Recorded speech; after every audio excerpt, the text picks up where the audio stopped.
Alhamdulillahirabbil alamin alladzi bihi tatimmus shalihat walhamdulillahi ala kulli hal. Asyhadu an la ilaha illallah wahdahu la syarikalah wa asyhadu anna Muhammadan abduhu wa rasuluh. Allahumma salli wa sallim wa barik ala sayyidina wa habibina wa syafi'ina Muhammad imamil anbiya'i wal mursalin wa ala alihi wa ashabihi wa man da'a bida'watihi ila yaumiddin. Qala rabbi shrah li sadri wa yassir li amri wahlul 'uqdatam min lisani yafqahu qawli. Wa ma taufiqi illa billahi alaihi tawakkaltu wa ilaihi unib. Allahumma barik lana fi Rajab wa Sya'ban wa ballighna Ramadan. Allahumma ja'alna minal ladina yastami'una al-qawl fayattabi'una ahsana. Allahumma ajirna minan nar. Allahumma amin. Dikasihi berfadilah Tuan Imam Masjid Al-Muhsinin Fadil Ustaz Haji Sayuti, barisan pimpinan masjid, pegawai ahli-ahli jawatan kuasa,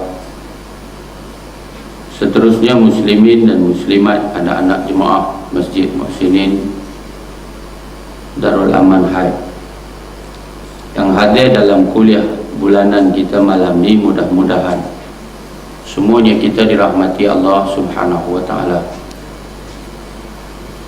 Alhamdulillah, malam ni kita dapat sambung lagi kuliah di bulan Rejab yang berkat ini. Satu bulan yang berlaku padanya satu peristiwa yang besar, satu peristiwa yang menjadi di antara mukjizat yang agung yang berlaku kepada junjungan Nabi kita Muhammad sallallahu alaihi wasallam yang dikenali sebagai peristiwa Al-Isra wal Mi'raj. Sebelum kita sambung kuliah, saya nak sedut sedikit daripada peristiwa besar ini sebagai mukadimah. Muslimin muslimat sekalian, kita sedia tahu bahawa tujuan paling utama berlaku peristiwa Isra Mi'raj ini adalah Allah Subhanahu wa taala memfardukan ibadat semayang. Bila mana Allah Ta'ala mempersilakan, memuliakan Nabi kita Muhammad sallallahu alaihi wasallam dalam perjalanan yang hebat ini, perjalanan bumi ke bumi nama dia Isra, perjalanan bumi ke langit nama dia Mi'raj. Daripada bumi sampai ke langit, malaikat Jibril iring Nabi. Sampailah malaikat yang menjadi penghulu bagi segala malaikat yang mulia, Jibril pun tak boleh sampai lagi ke tempat yang Nabi pergi. Daripada Masjid Haram, Jibril iring Nabi sampai kepada Masjid Aqsa, Jibril iring Nabi. Sampailah Nabi naik di langit pertama, Jibril iring Nabi. Langit kedua, ketiga, keempat, kelima, keenam, ketujuh, Jibril iring Nabi sampai Sidratul Muntaha. Walaqad ra'ahu nazlatan ukhra 'inda Sidratil Muntaha. Sesungguhnya Nabi sallallahu alaihi wasallam telah melihat Jibril dengan rupanya yang asal sekali lagi di Sidratul Muntaha. Sampailah Jibril mengiringi kekasih Allah Nabi kita Muhammad di satu tempat di mana Jibril berkata kepada Nabi, in taqaddamta ikhtarabta. Wahai Rasulullah, kalau engkau marah, kalau Tuan melangkah pergi, Tuan lepas. Ibarat di sana ada satu garisan yang memisahkan di antara Jibril dan di sebelah sana. Jibril siapa? Jibril penghulu segala malaikat. Malaikat pun sudah tak boleh pergi. Kata Jibril, ya Rasulullah, kalau Tuan pergi, Tuan lepas. Tapi kalau saya melangkah, saya terbakar. Nabi naik lagi dan berjumpalah di satu tempat dengan Allah Subhanahu wa ta'ala, dalam keadaan Allah itu tidak berjihad dan tidak berupa. Di sebalik tabir, Allah mempardukan keparduan solat kepada Nabi Muhammad sallallahu alaihi wasallam. Jadi malam ni kita nak ambil yang kata ketinggian dan kebesaran dan keutamaan solat itu di dalam pandangan agama. Terserlah ketika mana solat dipardukan di atas daripada 7 petala lagi. Tidak seperti mana rukun-rukun Islam yang lain. Rukun-rukun agama yang lain, zakatkah dia, puasakah dia, hajikah dia, semua yang lain itu dibawa oleh Jibril. Jibril terima dari Allah, Allah arah Jibril, Jibril bawa turun kepada Nabi. Nabi di mana? Nabi duduk di bumi. Tapi semayang ni Jibril bawa Nabi, Jibril iring Nabi sampailah melalui lapisan-lapisan langit, sampailah Sidratul Muntaha, sampai satu tempat Jibril pun sudah tak boleh pergi. Sebab itu bulan Rejab di setengah tempat atau setengah negeri disebut sebagai bulan semayang. Pasal apa disebut sebagai bulan semayang? Memperingati bahawa di bulan Rejab inilah semayang itu dipardukan. Jadi dalam Islam tidak ada satu ibadat yang lebih besar daripada semayang. Lepas mengucap 2 kalimah syahadah, tidak ada satu ibadat yang lebih utama daripada semayang. Tidak ada satu ibadat yang lebih penting daripada semayang.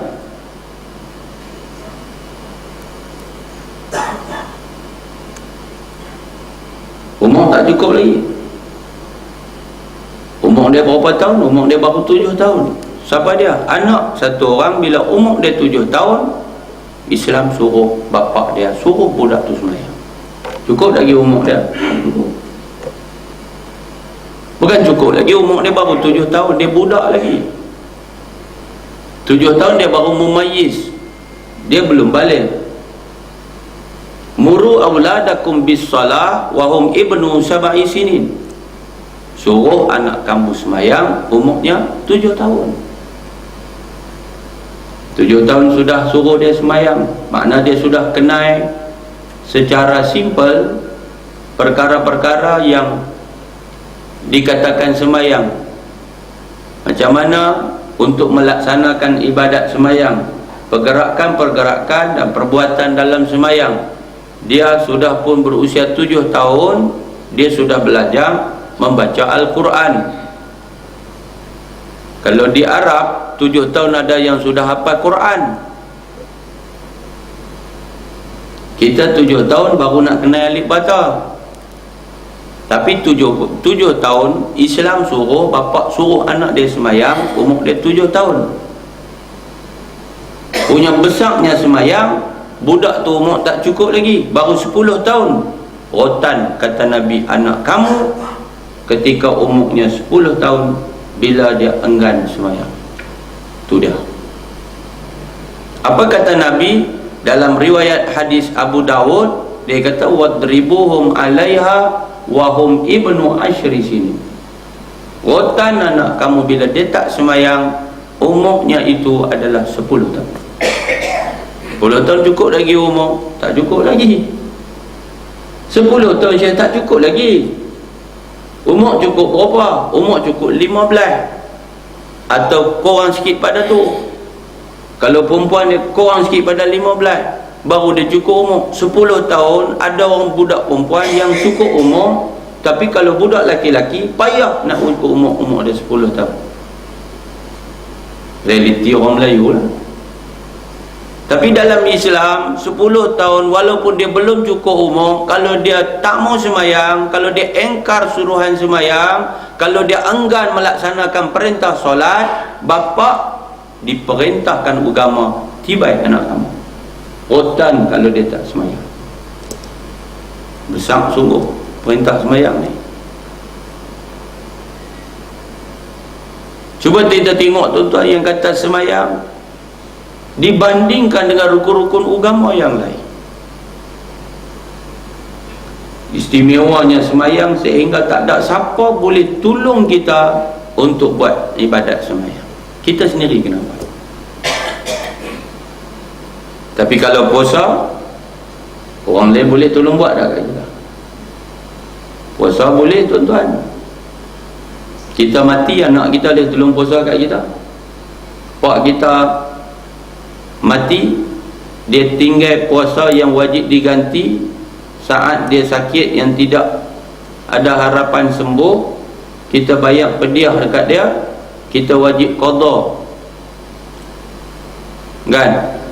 Kita boleh qada, kita boleh pediah.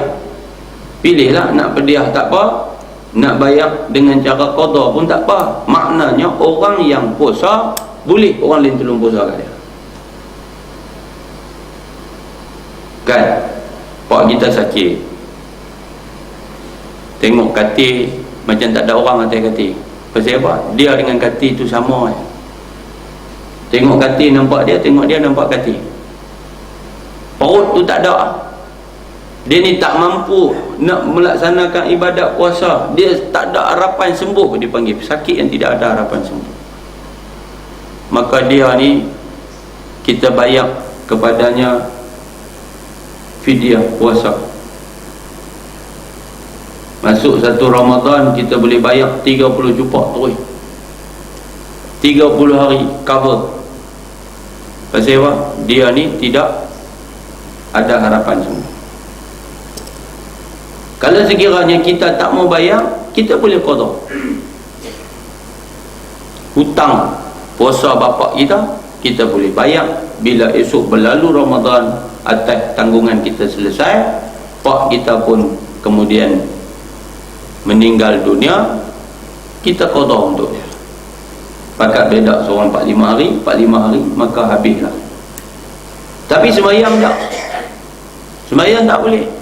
Kita tolong sembahyang bagi dapat kita, tak boleh.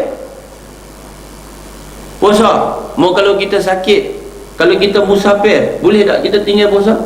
Boleh, cuma syarat kita kena ganti.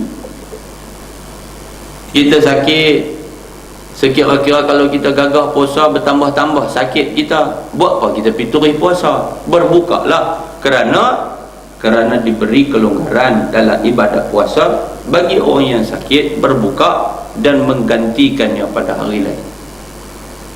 Apabila kita musafir, kita boleh buka dengan syarat musafir itu tidak di atas jalan maksiat lebih daripada 2 marhalah, maka bukalah, kita boleh qada pada hari yang lain. Tapi semayang, musafir pun kena semayang. Tidak. Nama dia semayang musafir. Semayang orang yang musafir ada semayang jamak takdim, ada semayang jamak takhir, kan? Ada semayang yang boleh dikasarkan, yang 4 jadi 2.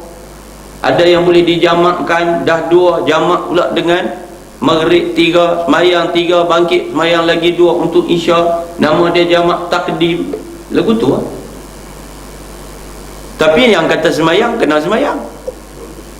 Sakit, boleh tinggal semayang? Tak boleh. Lama mana tak boleh? Tak boleh. Sampai kita ni piak, tak boleh. Perang boleh tinggal semayang? Tak boleh. Ada nama semayang, semayang di dalam waktu takut. Takut duduk tengah perang tu, tapi kena sembahyang tak? Kena sembahyang. Tak boleh kata tengah duduk pecah peperangan itu kita tinggal sembahyang. Tak boleh. Tambahlah waktu aman, lagi tak boleh. Contoh tengok sakit sikit tak sembahyang. Tak percaya tu, tapi tengok dia hospital. Bukan takat hak orang sakit duduk atas kati, hak tepi kati pun tak sembahyang. Dia kata kalut lah, ni duduk jaga, ni duduk jaga. Hak atas katil tak mayang, hak tepi katil tak mayang. Padahal orang yang sakit sepatutnya lagi kena semayang. Pasal apa? Pasal adat kata orang yang sakit itu lebih dekat dengan mati. Walaupun orang sihat pun mati. Tak mesti yang sakit mati lebih dulu daripada orang yang sihat. Tetapi berapa ramai orang yang hari ini telah diuji dengan kesakitan sedemikian rupa tetap tak semayang tu. Tak semayang. Itu semayang tak boleh tinggal sampailah dia tu tak ada dah upaya untuk mengambil ia akan wuduknya. Tak ada upaya, dia tak mampu lagi dah nak tepuk di dinding, nak ambil tayammum, debu di dinding pun tak mampu. Dia tu dah tak ada lah kemampuan untuk tutup aurat. Syarat-syarat sah semayang tak ada pada dia. Wajib tak semayang? Wajib. Tak gugur tuan-tuan. Tu maklum abang kat anak-anak darah kita yang mengandung kali pertama, kali kedua, walau semangat macam mana pun dia nak beranak, anak dia hak sulung duduk nanti sekian lama. Abang dekat suami dia, menantu kita masuk pergi duduk dalam, tengoklah isteri, tengoklah anak kita tu, bantulah dia, bagi sokongan dekat dia, doalah untuk dia. Tapi beringatlah waktu semayang dia wajib kena semayang. Kena abang. Tuan-tuan tak percaya pergi tengok.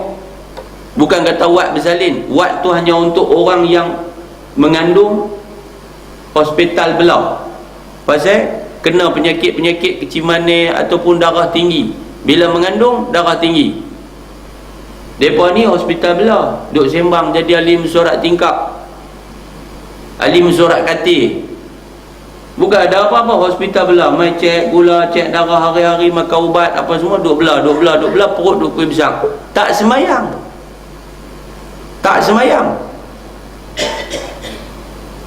Hak duk tunggu dalam labor room lagi tak semayang. Pasal apa? Dia kata nak mayang apa, dia kata nak ambil air mayang pun tak boleh. Bukan pakai apa, dia tutup sekepin dia, kain di atas. Wajib kena semayang. Adakah gugur semayang? Tak gugur. Pasal apa kena semayang? Sebab kalaulah takdir kita mati selepas daripada kita bersalin, atau ketika proses bersalin berlaku, maka semayang kita tadi yang tidak cukup syarat sah semayang. Syarat sah menghadap kiblat, syarat sah tutup aurat, syarat sah suci daripada hadas kecil, kan, syarat sah kita ambil wuduk, kan, syarat sah hadas kecil tu. Tapi bini kita tu mana tutup auratnya, dia mana menghadap kiblatnya, dia mana ambil wuduknya. Walaupun tak cukup syarat sah, tapi bila dia meninggal dunia waktu proses bersalin berlaku, semayang tadi telah dikira. Dia panggil terangkatlah daripada sipulan itu atas zimmahnya kewajipan semayang tadi. Sebab dia dah buat. Tapi kalau dia tak buat, tertanggunglah ke atas zimmahnya. Maknanya dia tanggung, dia tak semayang. Tuan-tuan tinggal semayang ni dosa apa tuan-tuan? Bukan dosa kecil tuan-tuan. Tinggal semayang dosa besar. Siapa tinggal semayang dengan sengaja, tuan-tuan, sama macam orang tinggal puasa Ramadan dengan sengaja, sepanjang hayatnya dia qada, tak akan sama lagi dah dengan satu yang ditinggalkan. Tu dia. Muslimin dan muslimat sekalian, abang Jangan tinggal sembahyang. Tu kaki patah. Dia kata nak buat apa? Kaki patah, lepas tu esok nak kena qada balik. Baik tak payah sembahyang. Dia kata awak, dia pun abang kata kita kena letak waktu nak semen tu atas wuduk. Mana ambil wuduk dia kata itu. Dia pun pandai. Memang betul ya. Tangan patah. Bila tangan patah, tangan tu adalah anggota wuduk dan anggota tayamum. Bila anggota wuduk, anggota tayamum, artinya bila dia patah, dia kena ambil air sembahyang. Bila dia ambil air sembahyang, yang bahagian yang dia yang dia simen, dia akan ganti dengan tayamum. Tapi oleh kerana tangan itu adalah anggota tayamum, dia confirm kena qada, kena i'adatus solat. Jadi akhirnya dia kata tak payah sembahyang, esok nanti tak apa qada. Dia tak fikir bahawa dalam tempoh dia tak sembahyang itu, dia telah tertanggung di atas zimmah kewajipan sembahyang. Kalau dia mati, macam mana? Dia tak fikir bahawa sebenarnya rahmat Allah tu sangat luas. Kalau dia sembahyang, walaupun dia kena i'adatus solat, kena qada balik sembahyang tu kerana dia telah pun tak sempurna, tayamumnya pun tak boleh sempurna sebab dia di atas anggota tayamum, maka kalau sekiranya dia mati, maka tidak tertanggung di atas zimmah. Untuk kenapa? Muslimin muslimat sekalian, kalau di hospital Al-Ustaz, hospital besar tu, dalam bilik prosedur tu memang ada tempat ambil wuduk. Ambil wuduk lah. Kaki patah-patah lah, tapi ambil wuduk dulu supaya dia disimen di atas wuduk kan. Jadi supaya kita tidak perlu i'adatus solat, qada sembahyang tu. Bila kita tayamum pun kita tak perlu qada sembahyang. Itu pun dengan syarat juga, sekiranya patah tadi itu, bila kita simen, hanya simen sekadar yang perlu di tempat yang patah. Kalau dia hantam sampai habis, patah tang seni buku lali, dia hantam semen sampai hujung jari, tak boleh juga. Pasal apa? Dia sudah semen di kawasan yang tidak kena mengena dengan patah tadi. Kecuali kalau sekiranya tak semen, dia tak boleh sembuh, maknanya dia perlu tak apa. Tapi kalau kata tak perlu, dia panggil telah pun dibalut di kawasan yang tidak perlu, maka lebih daripada keperluan itu menyebabkan seorang tu kena ganti. Tak layak untuk dia sekadar bertayamum, sedangkan sebenarnya kawasan tu kena basuh dengan air wudu. Itu pun kena faham di dalam bab jabirah, dia panggil sahibul jabirah ini. Zakat dia tak macam sembahyang. Boleh tak zakat kita boleh ganti orang? Boleh. Kita tak pergi pejabat zakat, kita ganti orang boleh? Boleh. Tok Imam nak pergi mana Tok Imam? Dia kata nak pergi bayar zakat. Nak pergi pejabat zakat ke? Nak pergi. Tok Imam, saya nak wakil kat Tok Imam ni. Dia kata ni lah zakat yang wajib atas saya pada tahun ni, saya wakil pada Tok Imam, tolong bayar di pejabat zakat. Kan, diwakil kepada Tok Imam. Tok Imam tak apa, saya terima wakil dan saya akan sampaikan di pejabat zakat. Dia pergi tak? Dia tak pergi pun. Tok Imam yang pergi. Kalau semayang mesti wakil tuan-tuan, ramai wakil. Tak nak panggil mandi awal mandi awal. Awak pak, hari ni pak nak wakil kat hang lah, pergi tolong semayang kat pak. Awak pak kalut hari ni. Pok-pok duduk ke pasal malam tu lagi wakil tuan-tuan. Dia kata ni tak apa, saya bayang siap-siap lah RM5 tolong pergi semayang Zat. Jadi ramai lah pakak ambil upah semayang pula. Bukan takat upah haji lah tuan-tuan, upah semayang. Rukun Islam yang lain ni tak sama sekali semacam semayang. Haji tak ada masalah tuan-tuan. Kalau orang tu tak cukup kemampuan, dia tak wajib pergi tu tak wajib pergi. Orang yang wajib pergi lakukan ibadat haji, melakukan ibadat umrah adalah orang yang berkemampuan pergi kepadanya. Maknanya dia dah cukup bekalan, maknanya perbelanjaan dia untuk pergi sampai sana dan balik dan perbelanjaan untuk ditinggal kepada yang di bawah tanggungannya, aman pula perjalanannya, wajib dia pergi. Haji dalam jumlah lebih kurang 10,000 kan, atau lebih. Umrah dalam lebih kurang 4,000 atau 5,000. Tentu kena faham no? Umrah pun wajib juga, umrah pun wajib juga pergi. Cuma dia tak sebutlah rukun iman, rukun Islam yang ke-6, ke-7 dia tak sebut lagu tu lah. Rukun Islam yang ke-5 iaitu mengerjakan haji di Baitullah. Tambah pula rukun Islam yang ke-6 iaitu mengerjakan umrah di Mekah. Tak ada. Tapi hukum dia wajib tak? Wajib. Orang tanya dalam muzakarah haji, dia kata, kenapa ibadat umrah tu wajib? Kalau wajib, kenapa tak dimasukkan di dalam rukun Islam? Kan? Jawapan dia tuan-tuan, dalam Islam ni memang mengerjakan ibadat haji itu disebut di dalam rukun Islam. Tetapi kalau tak disebut pun bukan artinya tidak wajib. Banyak lagi benda yang wajib tapi tak dimasukkan sebagai rukun Islam. Nampak tak? Umrah wajib tuan-tuan, orang tu kena pergi. Dan kalau tuan-tuan pergi upah haji, tuan-tuan jangan lupa, tuan-tuan wajib juga upah untuk orang tu melakukan ibadat umrah kepada pak kita, kan?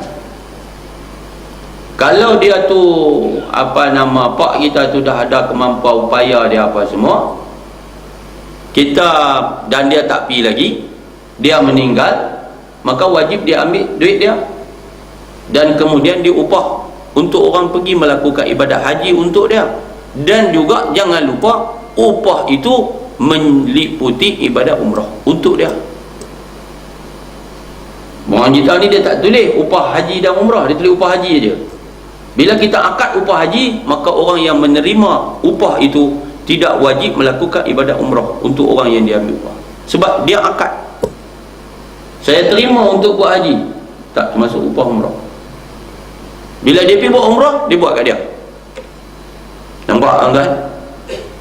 Jadi kita kena clear tang tu. Tang tu pun kena clear. Di muslimin dan muslimat dirahmati Allah sekalian, ibadat haji wajib, ibadat umrah wajib. Tetapi boleh kalau sekiranya gugur kerana kemampuan, tidak wajib pergi. Tetapi semayang lagu mana pun wajib. Sampai orang tu tak ada pakaian, wajib dia semayang. Kalau dia tak ada, dia semayang dalam gelap, dia pergi pelomiang dalam kelebok, sudah sampai kitab fiqh bincang perkara tu, pasal tak ada apa, tapi semayang patak kena semayang tu dia, sampai tak boleh buat apa, tak boleh nak bergerak, semayang juga. Pasal apa? Akai waras kan, tak boleh buat apa, tangan tak boleh angkat, kaki tak boleh angkat, kepala tak boleh angkat, tok sah angkat. Hantu angkat apa? Angkat pelupuk mata, pakai pelupuk mata. Allahu Akbar. Tuan-tuan, pakai pelupuk mata, habis tu pelupuk mata tak boleh angkat, hati semayang juga. Lepas itu bila dia tak ada semayang, mati, tak ada semayang terus, orang semayang kat dia. Tu yang kata besarnya ibadat ibadat semayang. Jadi saya cabut daripada peristiwa Isra' dan Mi'raj perkara yang paling pokok dan utama yang telah pun Nabi terima di dalam peristiwa itu, iaitu semayang. Mari kita tengok anak-anak kita, pastikan mereka tak tinggal semayang, pastikan mereka semayang dengan cara yang betul, pastikan mereka menghayati apa yang dikatakan, yang tersirat di sebalik yang tersurat daripada ibadat solat yang ditunaikan. Bimbang, takutlah tuan-tuan, anak-anak yang menggantikan tempat kita nanti adalah anak-anak yang semakin lemah, dan semakin lemah yang akan menyebabkan mereka itu membawa celaka kita di depan Allah. Na'udzubillahi min zalik. Allah sebut dalam Quran, fa khalafa min ba'dihim khalfun adaa'us salah wattaba'us syahwat fasawfa yalqauna ghayya. Maka telah mereka itu yang di orang baik-baik telah meninggalkan, yakni selepas mereka mati, khalfun, satu kumpulan anak cucu, adaa'us salah, anak cucu mereka sudah mengabaikan semayang, wattaba'us syahwat, anak cucu mereka ni sudah pun ikut hawa nafsu, fasawfa yalqauna ghayya, maka mereka akan pasti berjumpa dengan kecelakaan. Illa man taba wa amana wa amila salihah, melainkan orang yang bertaubat, orang yang membuktikan keimanan dengan beramal dengan amal yang soleh. Tuan-tuan, generasi lemah itu sebenarnya sebahagian dari mereka, ibu bapa mereka adalah orang yang soleh, tetapi dengan apa yang melanda umat itu menyebabkan akhirnya bila sampai kepada generasi penerus, generasi yang ganti itu jadi lemah. Bapa bagus, mak dia bagus, tapi sampai tangan anak, anak tu jadi lemah. Pasal apa? Anak itu jauh dari Allah. Anak itu tidak dididik dan diasuh dengan betul, tidak diberikan hak-hak mereka. Akhirnya anak itu membawa celaka. Dia tidak lagi solat seperti bapaknya, tidak lagi semayang seperti ibunya, tidak lagi tunai perintah Allah seperti mak bapaknya. Sebaliknya, anak itu sudah pun menjadi seperti anak-anak orang lain yang tidak mendapat pendidikan dan asuhan yang betul daripada agama. Na'udzubillahi min zalik. Kalau tuan-tuan tengok dalam sejarah, kita akan jumpa dengan cerita-cerita yang menyayat hati, ya. Ada bapa keturunan yang baik, karang kitab, bagus ulama, tapi sampai dekat anak-anak, sampai dekat cucu, worse jalan. Akhirnya cucu tok wan dia karang kitab, kan? Punya orang guna satu Nusantara, tengok-tengok cucu rambut terbang, bum bum bum bum, tak boleh nak buat apa. Pasal apa? Pasal yang dikatakan pendidikan dan tarbiyah yang tidak diberikan kepada anak cucu ini, akhirnya mereka terabai dan kemudian mereka mengabaikan perintah Allah Subhanahu wa ta'ala. Jadi kita doa sama-sama, mudah-mudahan anak cucu kita mendapat belas kasihan Allah, dan kita bersama anak cucu kita akan sama-sama mendapat keredaan, hidayah, taufik, inayah, pemeliharaan, dan kemudian masuk ke dalam kumpulan orang-orang yang saleh, yang bila balik nanti di negeri akhirat sama-sama bergandingan masuk ke dalam surga Allah Subhanahu wa ta'ala. Allahumma amin. Kita sambung kuliah kita, tuan-tuan. Kita sampai di muka surat 21. Kita menggunakan mastika hadis Rasulullah sallallahu alaihi wasallam, mukadimah dan jilid yang pertama. Kita sampai di subtopik keempat, anggapan berlakunya kesilapan pada penyampaian baginda adalah tidak benar.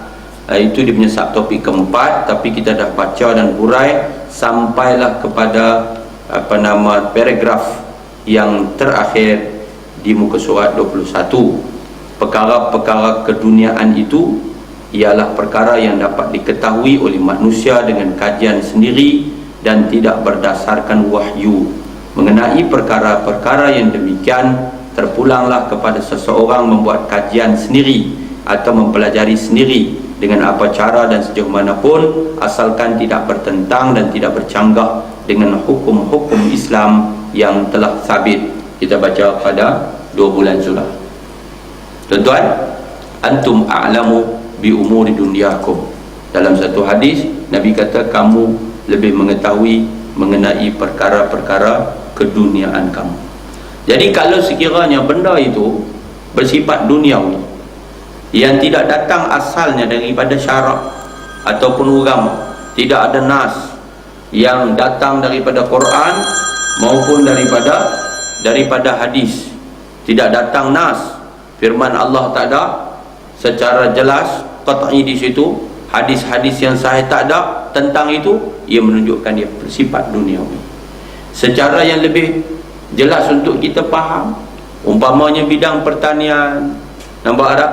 Nak tu pokok umpamanya, Nabi tak payah ajak benda tu. Nak kaji macam mana nak upgrade tanam padi yang berkualiti, kan? Padi Malinja kan? Nak ambil padi daripada Kemboja, campur padi daripada Thailand, benih dia, kemudian dapat satu padi yang lagi bagus. Boleh tak boleh? Boleh. Tak ada masalah. Nampak tak? Kita nak ambil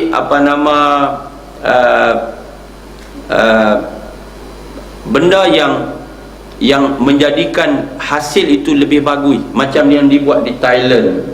Thailand banyak, mereka itu dalam bidang pertanian, mereka punya agro mereka lagi bagus daripada kita, kan? Pokok tu jadi lagi subur umpamanya, dengan syarat ia tidak berlanggar dengan hukum yang asal. Nampak tak? Contohnya dia nak bagi lembu itu menjadi subur, maka dijadikan lembu itu satu berkawan dengan babi, yang dengan itu jadi suburlah lembu ini umpamanya. Oh, tak boleh. Melahirkan satu kumpulan yang nampak macam bukan babi, tetapi cuma dia bila dia bunyi macam babi. Oh, tak boleh. Kambing yang jadi besar tu tuan-tuan, kambing tu dia campur, tapi kambing yang dia campur kambing dengan kambing tak ada masalah, sebab asal kambing dengan kambing. Tak boleh kambing dengan babi jadi kambing, tak boleh kan. Kambing campur dengan anjing jadi kanjing. Satu kejadian berlaku, saya pernah dengar cerita di belah Kulim. Mereka pergi beli satu kambing, mereka buat kenduri, tapi kambing ni bakar dia besar. Memang ada kambing bakar besar, betul? Ada. Saya nak sebut tak arti kan, tapi kambing nak bakar besar. Saya pergi tengok mereka buat pameran pertanian punya, agro hasil punya di stadium. Mereka duk buat tiap-tiap tahun tu, kadang kita pergi tengok tu, dia lembu pun nala punya duk ada badan, kambing pun besar. Tapi kalau sekiranya kambing itu menjadi besar dengan sebab dia bercampur dengan anjing yang bakar besar. Kejadian ni berlaku satu bukan Islam, dia belah kambing, dia bagi campur dengan anjing yang bakar besar. Tiba-tiba beranak sebiji kambing, tapi cuma dia ada waktu tertentu dia khiyar bunyi anjing, tapi kambing, tapi bunyi anjing. Tengok badan dia kambing, tengok muka dia kambing, tengok janggut dia kambing, tengok tanduk dia kambing, tengok ekor dia kambing, tengok perut dia kambing, tapi bila khiyar anjing. Hai, depa ambil buat balik dengan anjing mai tahu nak, balik dengan anjing mai tahu nak. Elok depa sembelih, khiyar bunyi anjing. Tapi depa makan, depa kata anjing kah tak anjing kah, depa duk pujuk kata tak apa kot, buat kenduri makan cerak bila. Lepas itu baru tanya. Lepas itu baru tanya. Tuan-tuan, kalau sekiranya sabit, memang tak boleh. Memang sabit, apa pergi tanya? Pergi tanya, rupanya barulah kawan ni bagi tahu, dia kata dia bagi campur dengan anjing apa semua, anjing bakar besar keluar lagu ni. Tapi mana tahu, dia kata nampak kambing. Pok ni pun kami nampak kambing, tapi hampa dengar apa? Dah dengar macam anjing. Maka ia tetap tak boleh, sebab keturunan itu keturunan anjing. Tak kira bapa anjing, mak lembu, bapa lembu, mak anjing, sama. Tak boleh bercampur, tak boleh. Anjing, babi tak boleh. Muslimin muslimat dirahmati Allah Subhanahu wa ta'ala sekalian. Jadi dalam bidang dunia ni silalah. Pertanian kah nama dia, pertahanan kah nama dia, industri kah nama dia. Memang Nabi tak ajak benda tu.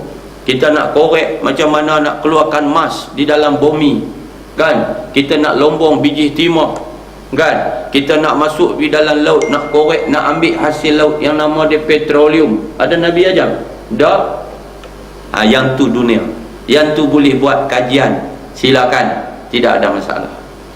Jadi tentang sabda baginda, antum a'lamu bi umuri dunyakum, kamu lebih mengetahui mengenai perkara-perkara keduniaan kamu itu. Maka itu adalah untuk mengajak manusia bahawa apa yang mereka gunakan dari cara-cara perusahaan dan alatan-alatan pertukangan, terserahlah kepada pengetahuan dan pengalaman mereka. Peralatan Nabi tak ajak macam ni mertun ya, Nabi tak perlu ajak. Macam ni pelayar, yang ni namanya pahat, tak perlu. Yang tu itu silakan, itu dunia. Nampak? Walaupun pedang Nabi ada pedang, tetapi pada zaman itu pedang, pada zaman belakang pistol, machine gun. Mana ada orang Islam duk buat pedang lagi? Pedang ada lah, mereka buat lah juga parang, beda tebas di dusun, di kebun. Tapi pada zaman ini yang sepatutnya dibuat bukan lagi pedang. Wa a'iddu lahum mastata'tum min quwwah, bersiap sedialah sedaya upaya kamu daripada kekuatan, Untuk apa? Untuk berperang itu mengikut zaman. Mengikut zaman. Kena buat research lah, buatlah kajian bersifat keduniaan ni, silakan lah, kan? Jadi drone mereka cipta, tuan-tuan. Hari ni jatuh satu kapal, satu orang putih, dia reka tak ada nak jual lagi, jatuh, duduk trial, jatuh, tuan-tuan. Apa dia? Kereta terbang pertama. Punya dahsyat. Bukan Islam ni, tuan-tuan, punya dahsyat. Dia buat research berapa lama, kereta terbang. Dia boleh bawa kereta tu boleh terbang, akan masuk dalam pasaran. Tapi hari ni dia tengah duk bawa lebih kurang 300 meter daripada atas, kan? Tiba-tiba kereta terbang itu bermasalah, menyebabkan dia terpaksa mengaktifkan payung terjun dia. Lalu dia terjun, kapal kereta terbang dia pun terjun, patah, tuan-tuan, jatuh bawah. Jadi menyebabkan tarikh pelancarannya terpaksa dianjak kerana masih lagi kena confirm dia tu boleh selamat terbang. Jadi tuan-tuan, yang tu semua dunia, mana zaman Nabi mana ada. Tetapi selepas daripada zaman Nabi wafat, ada umat Islam yang meneroka bidang itu. Kerana kita memang dulu lagi, awal lagi meneroka bidang tib, kan, medicine. Ibnu Sina, kan, itu adalah seorang ulama tafsir, hafizul Quran yang terkenal. Nampak tak, tuan-tuan? Mereka alat-alat yang digunakan untuk pembedahan, sumbangan umat Islam di dalam bidang perubatan diakui oleh mereka yang bukan Islam. Orang-orang yang terlibat di dalam dunia perubatan tidak pernah menafikan bahawa mereka dunia perubatan terhutang budi kepada ilmuwan Islam. Ibnu Sina kata, umpamanya. Sampai hari ini, tuan-tuan tengok, kalau tuan-tuan buka bidang perubatan, penciptaan alat-alat yang digunakan oleh doktor-doktor waktu pembedahan makin canggih. Besi yang digunakan, alatan yang digunakan.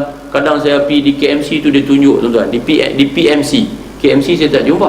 Kalau PMC kita pergi tu, dia ada satu TV besar, dia duk tunjuk tu pembedahan-pembedahan yang hebat, menggunakan alatan-alatan yang hebat untuk tu mengai, macam mengai, duk mengai, tuan-tuan. Dia abang mengai dalam hempedu, batu dalam hempedu, mengail batu dalam hempedu. Dia ambil gambar clear, bukan main. Dia suar macam tu, dia tarik seru, dia suar, dia tarik, dia duduk suar daripada dalam tu, dia bukan bedah, dia duduk tarik, dia tarik, keluar ketui batu. Punya hebat. Siapa reka? Saintis reka, bukan Islam, tuan-tuan. Tapi nak abang, ini dunia, silakan, tak ada masalah, kan? Jadi dia kata itu terserah kepada kepandaian, kebijaksanaan, dan Tuhan tidak menyekat atau melarang mereka menjalankannya selagi hukum-hukum syarak tidak dilanggar. Buatlah kajian. Mereka pun buat kajian. Dulu kita mengaji telefon, kan, telefon Alexander Graham Bell, kan, mereka cipta telefon tu. Sebelum tu kita pun pakai menatang pot susu, bubuh tarik di ujung, hello tu dengan kawan sebelah, kan. Alexander Graham Bell buat dulu pakai talian. Mau kalau dia hidup, tuan-tuan, dia pun kejut tengok pasal apa. Kalau dulu dia duk fikir macam mana orang boleh bercakap tak ada talian, telefon mesti pakai wayar telefon. Tu mereka nak curi lah pun, tension nak curi tak ada lah, wayar pun tak ada lah. Pasal apa? Orang pakai telefon tak ada wayar. Alexander Graham Bell reka telefon mesti ada wayar, ada dawai telefon, bawa sampailah pergi ke ganggang, kita pun tekan tret, tuan-tuan tak ingat dulu, kan? Lah mana ada lah, bukan tekan ada punat pun tak ada lah, tinggal cermin dia, pakai touch, tuan-tuan. Tu dia sampai macam tu, punya canggih. Siapa reka? Manusia reka. Manusia, siapa izin? Allah izin. Jadi ini adalah ilmu teknologi dunia, silakan, tidak ada masalah selagi dia tidak bercanggah dengan hukum syarak. Jadi malanglah kita ni hanya jadi pengguna, tuan-tuan. Mereka reka benda-benda yang dimasukkan di dalam pengawet makanan, umpamanya ada istilah-istilah yang hari ni kita tak faham, yang kemudiannya menyebabkan kita makan benda yang sebenarnya tak boleh makan. Gelatin daripada haiwan, ambil daripada khinzir, kan tuan-tuan. Sebab apa? Sebab mereka di dalam bidang tu. Jadi kita nak kena masuk untuk kena pasti benda ni benda yang macam mana. Kalau gelatin tu mai daripada tumbuhan, tak apa. Tapi kalau gelatin tu mai daripada haiwan, dia binatang sembelihan kita, tak masalah. Tapi dia ambil daripada balik bayar, oh jangan kita tuan-tuan. Muslimin dan muslimat dirahmati Allah. Jadi dengan syarat hukum syarak tidak dilanggar dan akhlak yang mulia dijaga dan dipelihara dengan sebaik-baiknya. Jadi itu sempadan dia. Kita nak kaji-kajilah, nak reka-rekalah, nak buat-buatlah dengan syarat tak berlanggar dengan hukum syarak yang ada secara mutlak, tak boleh dihukum, tak boleh diubah. Nama dia hukum qat'i. Nah, hukum yang telah qat'i, yang telah putus. Sebab itu dalam Quran macam tu lah, tak boleh diubah. Tapi kalau zanni, dia masih lagi ada ruang bagi ulama-ulama yang mereka itu boleh berijtihad sampai ke peringkat mereka boleh berijtihad. Maka ijtihad itu dibuka pintunya untuk para ulama-ulama yang berkenaan, kan? Sebab tu fiqh itu sesuatu yang berkembang. Sebab itu ada majlis-majlis fatwa, kan? Bukan satu ulama, ramai ulama dalam tu yang thiqah, yang boleh dipercayai, yang dipegang. Maka mereka secara bersama memutuskan bagian-bagian yang kadang hukumnya 20 tahun dulu lain daripada hukumnya sekarang. Pasal apa? Sebab fiqh itu berkembang dan hukumnya bersifat zanni, bukan qat'i. Tapi kalau qat'i, dia pun tak boleh nak ubah. Mana siapa berani ubah? Ni tudung kepala wajib. Tak ada satu mazhab kata tudung kepala tak wajib. Tak ada. Siapa berani ubah? Berani ubah benda tu dalam Quran. Tak boleh ubah sebab dia sudah qat'i bahawa wajib bagi wanita itu menutup akan auratnya, kan? Wal yadribna bi khumurihinna ala juyubihinna, dan hendaklah melabuhkan kain tutup kepala kamu melewati dan melepasi dada-dada kamu, kan? Yang kata khumur akhmirah itu adalah satu jenis kain yang menutup kepala wanita. Mana tudunglah. Jadi siapa tak berani nak ubah? Nak ubah ke mana? Jadi itu tuan-tuan. Sebab dia bersifat qat'i. Tapi kalau dia bersifat zanni, masih lagi boleh di situ. Dia punya pintu untuk berijtihad di kalangan ulama-ulama yang ada kepakaran, boleh. Sebab itu macam Dr. Said Ramadan Al-Buti yang telah mati dibunuh di Syria, kan? Dr. Yusuf Al-Qardawi, nama-nama hebat dalam dunia keilmuan Islam. Mereka mempunyai otoriti yang sungguh hebat di dunia antarabangsa untuk mengeluar pandangan-pandangan baru yang kadang bercanggah dengan pandangan-pandangan awal dahulu kerana kontemporarinya, kerana bersifat muasir, bersifat semasa yang menyelesaikan masalah yang dihadapi oleh umat Islam. Jadi gitu. Tuan-tuan muslimin dan muslimat sekalian, tugas Rasulullah SAW tidaklah seperti tugas guru-guru sekolah dan pakar-pakar perusahaan dan perindustrian. Nabi bukan nak ajak lagu tu main cara nak buat pintu rumah. Nabi ajak buat pintu rumah. Tak ada, kan? Kita cikgu sekolah, jadi guru kemahiran hidup. Kita ajak anak-anak kita di sekolah macam mana nak guna gam, nak kerat batang paip, nak sambung batang paip, nak buat plug, nak bubuh lampu bagi menyala, nak jahit baju bagi perempuan dalam kelas jahitan, nak masak kari kepala ikan. Semua itu diajak di dalam kemahiran hidup umpamanya. Nabi Muhammad tidak demikian. Nabi tak ajak masak. Nampak tak? Tapi Nabi mengajar halal haram di dalam apa yang akan dimasak. Nabi tak ajak cara nak masak lagu mana ada. Nabi tak ajak macam mana nak buat pakaian. Nabi tak ajak macam mana nak buat jubah. Nabi tak ajak. Tapi Nabi ajak menutup aurat itu hukumnya apa? Itu Nabi ajak. Nampak tak?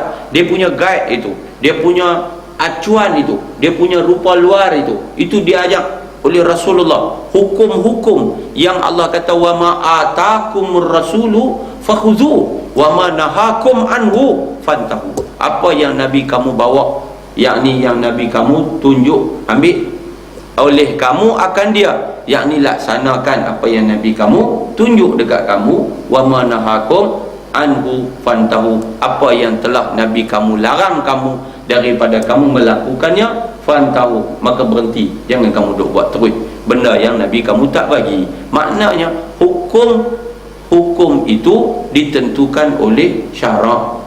Nah, Nabi SAW menyampaikan hukum hakam agama yang telah diputuskan oleh Allah kepada umatnya. Sebab itu Allah sendiri sebut dalam Quran, wa ma kana lil mu'minin wala mu'minatin idza qadallahu wa rasuluhu amran an yakuna lahumul khiyaratu min amrihim. Dan tidaklah boleh bagi seorang beriman laki-laki, orang beriman perempuan, bila Allah dan Rasulnya telah putuskan sesuatu hukum, baginya ada hukum yang lain, dipilih hukum yang lain, dipilih hukum nafsunya, dipilih benda yang lain daripada yang ditentukan oleh Allah dan Rasul. Tak boleh begitu. Itu muslimin dan muslimat sekalian. Nah, baik, Rasulullah diutuskan bukan untuk mengajak satu persatu mengenai ilmu pengetahuan yang berhubung dengan cara-cara mengambil faedah dari alam langit dan bumi serta segala isinya untuk kehidupan dunia. Nabi tak ajak begitu.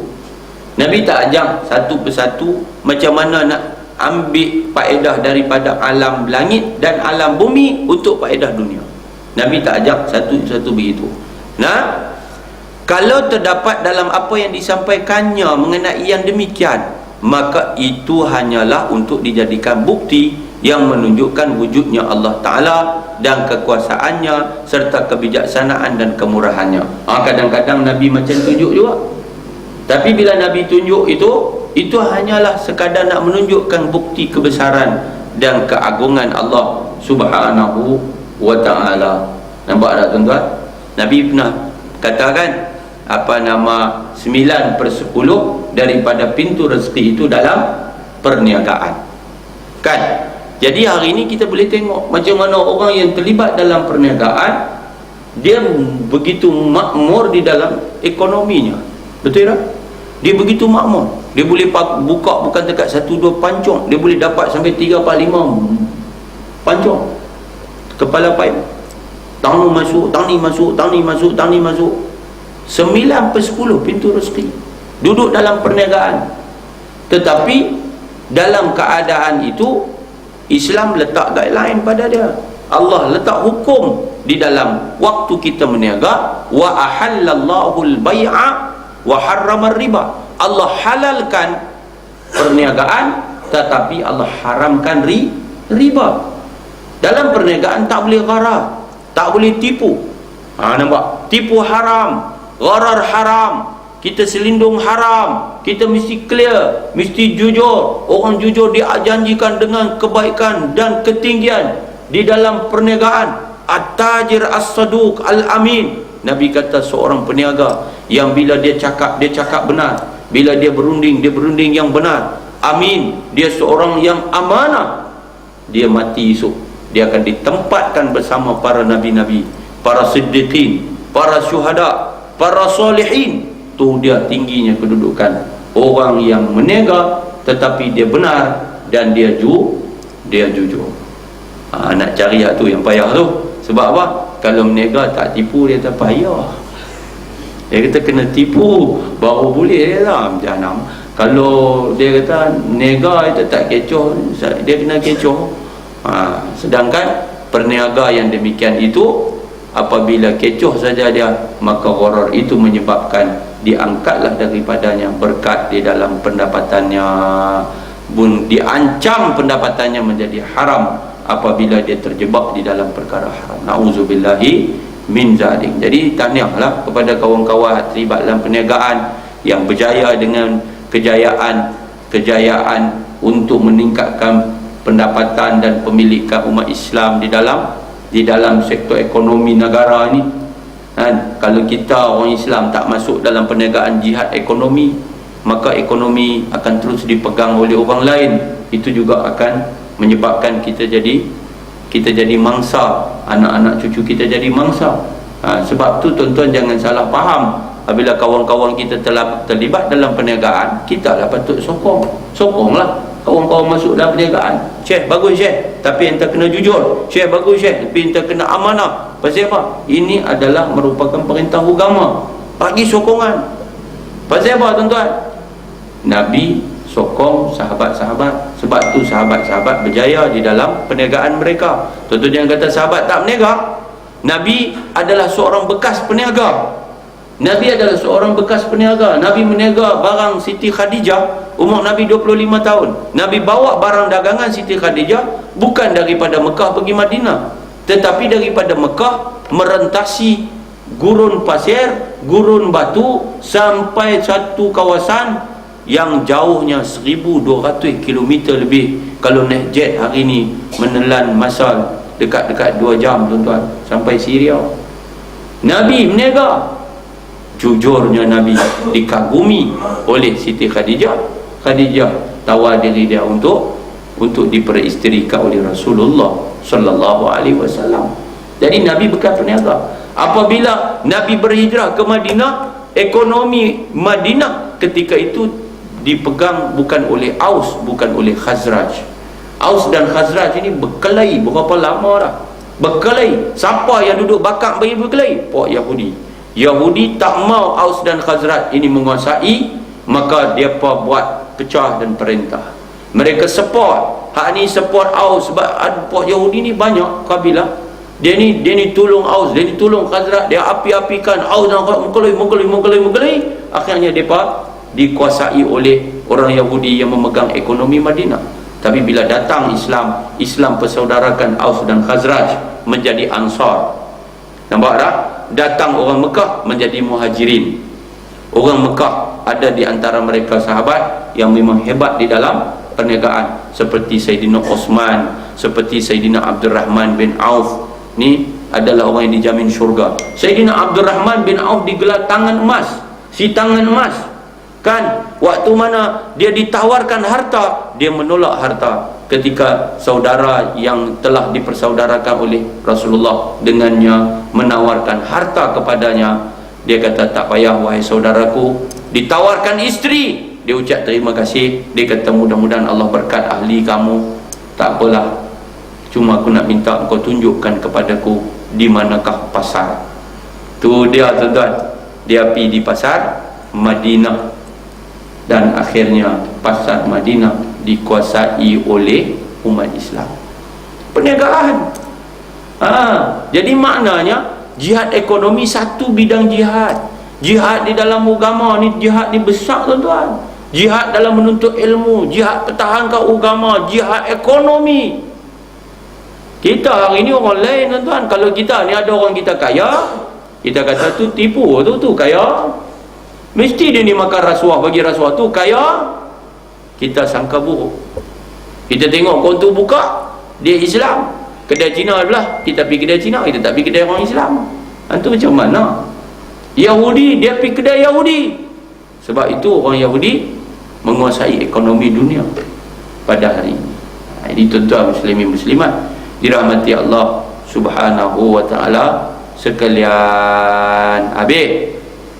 Kalau terdapat dalam apa yang disampaikannya, okey. Adapun ilmu pengetahuan yang berkenaan dengan angkasa lepas, meliputi matahari, bulan dan bintang, dan yang berhubung dengan bumi dan khazanah-khazanah yang terpendam di dalamnya. Demikianlah juga ilmu pengetahuan yang bersabit dengan pertanian, penternakan, perikanan dan sebagainya. Maka semuanya itu tidaklah termasuk dalam tugas Rasulullah untuk menerangkannya satu persatu. Bahkan terserahlah kepada manusia mencari dan menyelidikinya. Nampak tak tuan-tuan? Nabi bukan tugas Nabi hidup terang. Yang ni planet ni nama Jupiter, yang ni nama dia Marikh, yang ni nama dia Mushtari. Tak ada. Kan? Tu semua aflak. Semua tu disebut di dalam Quran, disebut tentang apa nama al-kawakib. Kan? Kawakib, bintang-bintang. Disuruh kita ini melihat kepada penciptaan langit dan bumi. disuruh kita melihat untuk menjadi orang-orang yang menyaksikan kebesaran Allah. Kita akan sebenarnya boleh menjadi orang beriman dengan cara menyaksikan kehebatan ciptaan Allah Subhanahu wa ta'ala. Kita tengok langit dengan apa yang ada di dalam penciptaan Allah yang hebat di langit. Ada bintang pada waktu malam bergemerlapan, ada matahari pada waktu siang yang begitu jauh daripada sini, tapi panas teriknya membakar bumi, boleh menyala pada saat cahaya matahari turun kena satu pin kaca, fokus kaca tu kaca kanta, tak payah pakai mancis, boleh terbakar. Matahari itu begitu jauh sekali. Kita tengok, makhluk Allah Ta'ala, nama dia matahari. Mau kalaulah dia tu yang jatuh main bumi, mampu baru cahaya dia yang kena boleh terbakar. Kita pun fikir, subhanallah. Satu orang perempuan, dia ni kerja di NASA, dia satu wanita Yahudi.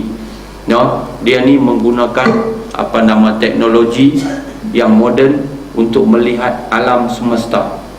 Kan kita tahu bagaimana NASA terlibat di dalam penerokaan angkasa lepas.